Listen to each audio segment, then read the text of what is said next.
Hello IGNOU students, welcome back to my channel Mastering Education today. कल आप लोग का BCOG 172 का एग्जाम है। हम उसके इंपॉर्टेंट क्वेश्चंस देख रहे हैं। क्वेश्चन 1 to 9 हम ऑलरेडी पार्ट 1 एंड 2 में डिस्कस कर चुके हैं, तो आप लोग जाके वो वाले पार्ट्स रेफर कर सकते हो। ये पार्ट 3 है, दैट इज फाइनल पार्ट। जितने मैक्सिमम क्वेश्चन हम कवर कर पाएंगे इसमें हम वो करेंगे। ओके, बिना किसी टाइम वेस्ट करे स्टार्ट करते हैं क्वेश्चन नंबर 10 से। क्वेश्चन नंबर 10 आपसे पूछ रहा है, what is fiscal policy, discuss the sources of revenue of the central and state government. Very easy question. Second part is very easy. देखो, फिस्कल पॉलिसी का मतलब है गवर्नमेंट की टैक्सेशन और एक्सपेंडिचर की पॉलिसी, यानी कि कैसे वो टैक्सेस लेते हैं और कैसे उसको खर्च करते हैं। सिंपल, ठीक है। गवर्नमेंट टैक्सेस कलेक्ट करती है और उसी मनी को डेवलपमेंट और वेलफेयर प्रोग्राम्स में स्पेंड करती है। वेरी इजी, ठीक है। अब अगर हम इसके ऑब्जेक्टिव्स देखें फिस्कल पॉलिसी के, तो क्या होते हैं? एक तो इकोनॉमिक ग्रोथ के लिए इंपॉर्टेंट होती है ये, ऑलराइट। हमारे एम्प्लॉयमेंट जनरेशन के लिए बहुत इंपॉर्टेंट होती है। पावर्टी रिड्यूस करने के लिए, इन्फ्लेशन, ठीक है, इन्फ्लेशन कंट्रोल करने के लिए भी टैक्सेस के ब्रैकेट जो है इंक्रीज करे जाते हैं, साथ ही साथ डेवलपमेंट के लिए, ऑलराइट। अगर हम टूल्स देखें कैसे फिस्कल पॉलिसी में क्या क्या चीजें यूज होती हैं, सबसे पहला आता है टैक्सेशन। गवर्नमेंट टैक्सेस कलेक्ट करती है। Public expenditure, government roads, schools, hospital और वेलफेयर स्कीम्स पर खर्च करती है। पब्लिक बोरोइंग, जब देखो गवर्नमेंट जो है लोन्स वगैरह भी लेती है, जितने भी वर्ल्ड वो होती हैं बैंकिंग सिस्टम्स। डेफिसिट फाइनेंसिंग, जब एक्सपेंडिचर रेवेन्यू से ज्यादा हो जाए तो उसे हम डेफिसिट फाइनेंसिंग कहते हैं, ऑलराइट। अब हम सोर्सेज देखें तो वेरी इजी। सबसे पहले हम देख रहे हैं सेंट्रल गवर्नमेंट के, तो सबसे पहले होता है टैक्स रेवेन्यू। टैक्स रेवेन्यू में हमारे आ जाते हैं डायरेक्ट और इनडायरेक्ट टैक्सेस। डायरेक्ट होते हैं इनकम टैक्स पे, कॉर्पोरेशन और ये सब। वहीं इनडायरेक्ट देखें तो CGST, कस्टम ड्यूटी, ये सब। नॉन टैक्स रेवेन्यू होता है जैसे कि आपने पब्लिक सेक्टर अंडरटेकिंग में इन्वेस्ट कर रखे हैं, उससे प्रॉफिट आना, RBI के डिविडेंड्स हो गए, आपके फीस फाइन्स वगैरह जो होते हैं वो हो गया, और इंटरेस्ट की रिसिप्ट्स, ऑलराइट। कैपिटल रिसिप्ट्स भी आती हैं इसमें, जैसे कि आपके लोन्स वगैरह जो दे रखे हैं उसकी रिकवरी करना, लोन्स की रिकवरी करना, वो सब, ऑलराइट। स्टेट गवर्नमेंट में अगर हम देखें तो स्टेट गवर्नमेंट में भी स्टेट ओन टैक्सेस होते हैं, स्टेट के अपने टैक्सेस होते हैं। Land revenue, motor vehicle tax, professional tax, entertainment related tax हो गया, ठीक है। सेंट्रल टैक्सेस में भी इनका शेयर होता है, ऑलराइट, तो वो भी अलग होता है। नॉन टैक्स रेवेन्यू होता है आपकी फीस हो गई और रॉयल्टीज वगैरह हो गई, ये सब, ठीक है। Grants and transfer for the centre, अगर कुछ भी सेंट्रली स्पॉन्सर्ड स्कीम्स है तो उनसे भी पैसा आता है, ऑलराइट। बोरोइंग्स वगैरह जो स्टेट ने फंड्स वगैरह ले रखे हैं मार्केट से, उनका, ठीक है। तो यही होता है हमारी फिस्कल पॉलिसी। फिस्कल पॉलिसी जो है इकोनॉमी को मैनेज करने का इंपॉर्टेंट टूल है और गवर्नमेंट डेवलपमेंट एक्टिविटीज के लिए बहुत ही ज्यादा इंपॉर्टेंट है, क्योंकि गवर्नमेंट का रेवेन्यू ही इसी से कलेक्ट होता है, ऑलराइट। अब आते हैं क्वेश्चन नंबर 11 पे। क्वेश्चन नंबर 11 आपसे पूछ रहा है, briefly describe the state of the health care system in India, इसके achievement and challenges. Very easy. Health care किसी भी कंट्री के डेवलपमेंट के लिए बहुत इंपॉर्टेंट है, क्योंकि अगर आपका हेल्थ केयर अच्छा नहीं होगा, आप लोगों की बीमारियां ठीक नहीं कर पाओगे, वो हेल्दी नहीं होंगे, तो ऑब्वियसली वो एम्प्लॉयमेंट में प्रॉब्लम आएगा और काम नहीं कर पाएंगे, तो कंट्री की इकोनॉमी जो है इससे अफेक्ट होगी। अचीवमेंट्स देखें हम तो expansion of health care infrastructure, hospital वगैरह और मेडिकल कॉलेजेस की जो है नंबर ऑफ कॉलेजेस, ये सब इंक्रीज हुआ है। लाइफ एक्सपेक्टेंसी पुराने टाइम से बहुत ज्यादा इंक्रीज हुई है, अब लोग जो है ज्यादा ईयर्स तक जीते हैं। सक्सेसफुल इम्यूनाइजेशन, जितने भी वो टीकाकरण वो सब होता है, वो वैक्सीनेशन कैंपेन्स वगैरह ने डिसीजेस को कंट्रोल करा है, जैसे कि पोलियो वगैरह खत्म हो गया। National health mission, rural health care improve करा गया है, ऑलराइट। और Ayushman Bharat scheme, poor families को हेल्थ इंश्योरेंस का सपोर्ट दिया गया है। कोविड-19 का जैसे मैनेजमेंट हुआ था, लार्जेस्ट वैक्सीनेशन ड्राइव कंडक्ट करी गई थी एक अच्छे स्केल पर, वो सब, ठीक है। ये तो हो गई अचीवमेंट्स। चैलेंजेस क्या है? Challenges very easy. देखो, एक तो बहुत ज्यादा मेडिकल एक्सपेंसेस, देखो प्राइवेट जो हॉस्पिटल्स होते हैं उसमें बहुत हाई एक्सपेंसेस होते हैं। रूरल अर्बन डिस्पैरिटीज, बहुत ज्यादा गैप है, मेडिकल सर्विसेज सेम नहीं होती रूरल अर्बन एरियाज में। डॉक्टर की शॉर्टेज है, हेल्थ वर्कर्स की शॉर्टेज है। मैल न्यूट्रिशन अभी भी हम फेस करते हैं, जो पुअर हमारा पार्ट है सोसाइटी का, उसमें। पब्लिक एक्सपेंडिचर ऑन हेल्थ ज्यादा नहीं है, हमारी GDP का सिर्फ 1.5 से 2% ही हेल्थ पे दिया जाता है, ऑलराइट।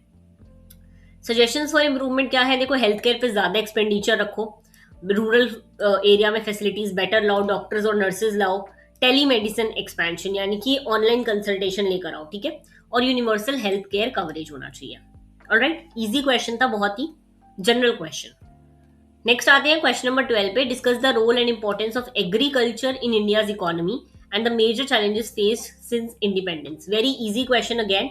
देखो, एग्रीकल्चर को इंडिया का एक बैकबोन कहा जाता है क्योंकि आज भी लगभग आधी पॉपुलेशन डायरेक्टली या इनडायरेक्टली एग्रीकल्चर पर डिपेंडेंट करती है हमारी। ऑलराइट, तो अगर हम इसकी इंपॉर्टेंस देखें, सबसे पहले आते हैं सोर्स ऑफ एम्प्लॉयमेंट।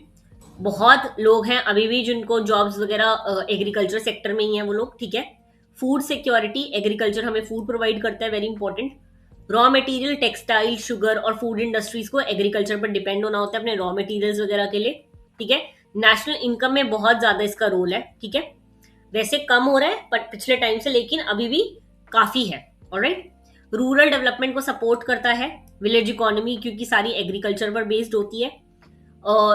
डिमांड जो है क्रिएट करता है इंडस्ट्रियल गुड्स की, एक कंट्रीब्यूशन टू एक्सपोर्ट्स। हम लोग बहुत चीजें ऐसी उगाते हैं हमारी कंट्री में अभी भी जो एक्सपोर्ट होती है बाहर। ऑलराइट, अगर एग्रीकल्चर डेवलपमेंट देखें इंडिपेंडेंस से, तो देखो लैंड रिफॉर्म्स जो है, सबसे पहले तो जमींदारी सिस्टम, जजमानी सिस्टम, ये सबको हटाया गया था। ऑलराइट, और green revolution, very very important. HYV seeds आए थे, फर्टिलाइजर्स आए थे, जिससे हमारा फूड प्रोडक्शन काफी ज्यादा बढ़ा। ऑलराइट, चैलेंजेस क्या है? देखो, एग्रीकल्चरल प्रोडक्टिविटी अभी भी कम है, ठीक है। और डेवलप्ड जो नेशंस हैं उनसे कंपेयर करें तो फिर भी हमारा प्रोडक्शन कम है। Small and fragmented land holdings, यानी कि जो लैंड है वो अभी भी बहुत ज्यादा बटा हुआ है, ठीक है। डिपेंडेंस ऑन मानसून, बहुत ज्यादा देखो मानसून पे डिपेंड होती है हमारी प्रोडक्शन। मार्केटिंग फैसिलिटीज अच्छी नहीं है, फार्मर्स को डिफिकल्टीज फेस करनी पड़ती है, क्रेडिट पे नहीं मिलती उन्हें चीजें। ऑलराइट, लोन वगैरह पे। डिस्गाइज्ड एम्प्लॉयमेंट बहुत ज्यादा है क्योंकि सीजनल एम्प्लॉयमेंट होता है एग्रीकल्चर में, जब जिस टाइम पे खेती हो रही है जिस सीजन में, उसी में एम्प्लॉयमेंट होगा। ऑलराइट, गवर्नमेंट में बहुत सारे इनिशिएटिव्स लिए हैं। मिनिमम सपोर्ट प्राइस हमें पता है, ठीक है। PM किसान योजना आई थी, क्रॉप इंश्योरेंस स्कीम होती है, बाई चांस आपकी क्रॉप फेल कर गई तो उसके लिए, ठीक है। इरिगेशन प्रोजेक्ट्स हैं, ये सारे प्रोजेक्ट्स आपको पता होने चाहिए, सिर्फ नाम पता होना चाहिए, डिस्क्रिप्शन के लिए कभी नहीं आएंगे। ऑलराइट, अब हम नेक्स्ट मूव करते हैं नेक्स्ट क्वेश्चन पे, that is question number 13। Discuss the challenges in the growth and development of MSMEs in India, what government support is provided to the MSME sector.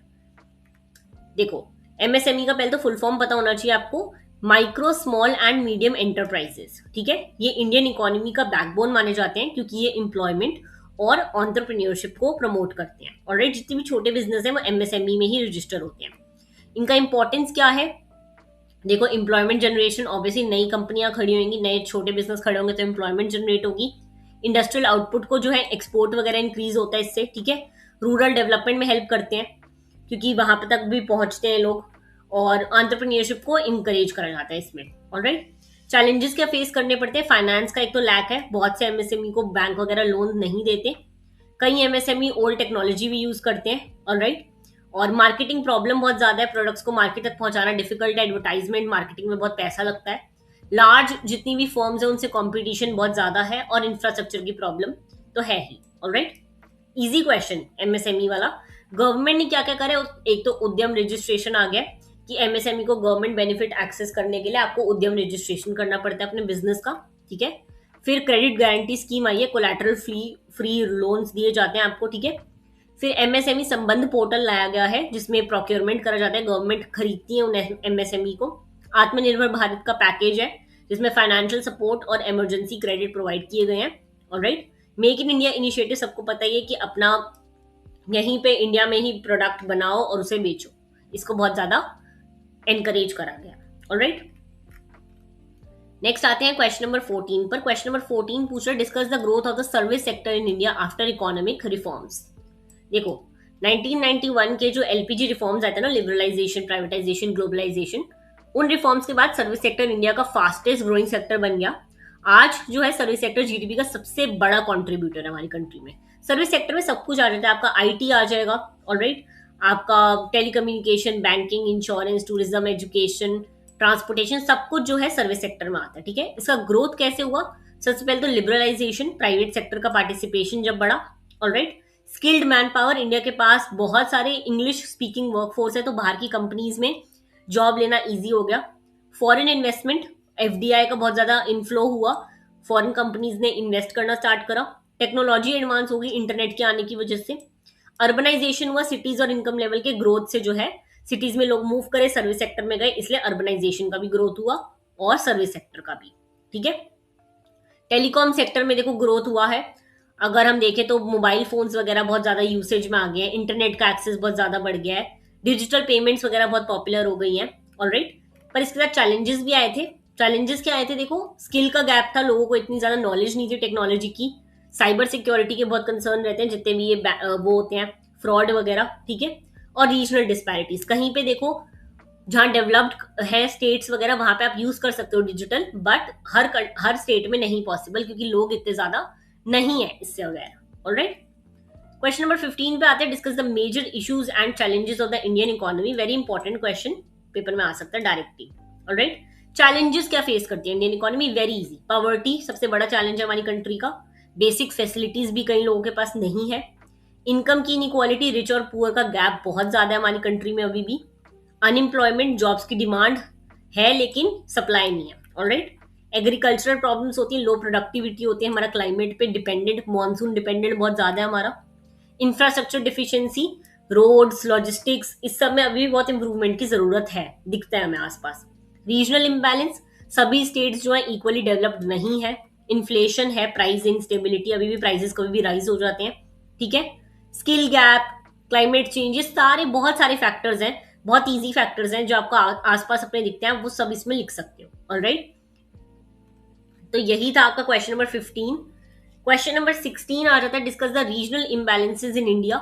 Very important, regional imbalances क्या होते हैं? देखो, regional imbalance का मतलब है different reason या states के development level में डिफरेंस। देखो, कोई स्टेट है जो डेवलप्ड है बहुत ज्यादा, जैसे कि तमिलनाडु, कर्नाटका, दिल्ली, महाराष्ट्र, ये सारे बहुत डेवलप्ड है, और जो बैकवर्ड है, बिहार, उत्तर प्रदेश, झारखंड, ये सारे बैकवर्ड में आ जाते हैं। इनका रीजन क्या है? एक तो इंटर स्टेट इम्बैलेंस बहुत ज्यादा होता है, स्टेट टू स्टेट डिफरेंस होता है, रूरल अर्बन बहुत ऐसी स्टेट्स हैं जो बहुत पीछे हैं अभी भी, ठीक है। इनके फैक्टर्स बेसिकली होते हैं, एक तो हिस्टोरिकल, पहले से ही ऐसा चलता आ रहा है। ऑलराइट, फिर इंफ्रास्ट्रक्चर का गैप बहुत ज्यादा है, इतना डेवलप्ड नहीं हुए वहां पे इंफ्रास्ट्रक्चर बेटर नहीं है, अनएम्प्लॉयमेंट का बहुत इशू है, ठीक है, और वो लोग काफी ज्यादा एग्रीकल्चर डिपेंडेंट है अभी भी, लिटरेसी रेट बहुत ज्यादा है, और गवर्नेंस पुअर है, अभी भी गवर्नमेंट उन पर ज्यादा ध्यान नहीं देती है, ठीक है। इजी क्वेश्चन है, आपको गवर्नमेंट के रिस्पॉन्सेज यहाँ पे दिख रहे होंगे, इनको पढ़ के जाना इंपॉर्टेंट है ये, ठीक है। अब हम आगे देखें तो लास्ट क्वेश्चन में भी आ जाता है question number 17, discuss between public sector and private sector, discuss the role of public sector undertaking and disinvestment in India. देखो, पब्लिक सेक्टर प्राइवेट सेक्टर वैसे तो इतना इंपॉर्टेंट नहीं है, बट तुम्हें पता होना चाहिए कि ऑब्वियसली पब्लिक सेक्टर वो होता है जहाँ पे गवर्नमेंट ओन्ड है, प्राइवेट सेक्टर वो होता है जहाँ पे प्राइवेट का रोल है। ओके, ये मैंने पूरा टेबल तुम्हें यहाँ पे दे रखा है, तुम इससे पढ़ सकते हो। देखो, पब्लिक सेक्टर जो है कंट्रोल होता है गवर्नमेंट के थ्रू, और प्राइवेट सेक्टर इंडिविजुअल्स के थ्रू, ठीक है। पब्लिक सेक्टर जो है उसका सोशल वेलफेयर पे ज्यादा होता है, अपना सोसाइटी को बेटर करना, प्राइवेट का प्रॉफिट मैक्सिमाइजेशन। यहाँ पे गवर्नमेंट फंड्स इन्वेस्टेड होते हैं, यहाँ पे प्राइवेट इन्वेस्टमेंट होती है, ठीक है। इनको गवर्नमेंट पॉलिसी से फर्क पड़ता है, ये फ्लेक्सिबल होते हैं, ठीक है। पार्लियामेंट वगैरह इनको अकाउंटेबल समझ सकती है, इनको शेयर होल्डर्स वगैरह, ठीक है। एरियाज देखो, इंफ्रास्ट्रक्चर डिफेंस वगैरह में आते हैं ये लोग, जो है सर्विसेज वगैरह एरिया में ज्यादा आते हैं। पब्लिक सेक्टर वेलफेयर ओरिएंटेड होते हैं, और प्राइवेट सेक्टर प्रॉफिट ओरिएंटेड होते हैं। ऑलराइट, इतना ही पता होना चाहिए, इतना काफी है। ऑलराइट, अब मैंने यहाँ पे ना शॉर्ट नोट्स दे रखे हैं, तुम्हें खुद पढ़ने हैं शॉर्ट नोट्स। हम लोग ऑलमोस्ट सारी चीजें जो है डिस्कस कर चुके हैं ऊपर क्वेश्चंस में, बट ये आ सकते हैं अलग से भी। ऑलराइट, तो ये था तुम्हारा BCOG 172 का लास्ट पार्ट, ऑलमोस्ट सारी चीजें हमने डिस्कस कर ली है। पेपर मेरी मतलब आई एम श्योर कि पेपर इसी में से आएगा घूम फिर के, तुम्हें आंसर्स अच्छे से पता होने चाहिए, क्योंकि हमने अलग अलग टॉपिक्स डिस्कस करे हैं। ऑलराइट, बाकी all the very best for your exam. अगर आप लोग को ये वाला PDF चाहिए हो तो आप नीचे दिए गए टेलीग्राम लिंक पे मेरे से कॉन्टैक्ट कर सकते हो, और ये पेड PDF रहेगा, फ्री नहीं, तो आप एक बेसिक मिनिमम अमाउंट पे करके PDF परचेज कर कल के लिए और अच्छे से प्रिपेयर कर सकते हो। Alright, all the very best for your exam. मिलते हैं नेक्स्ट वीडियो में। Thank you so much.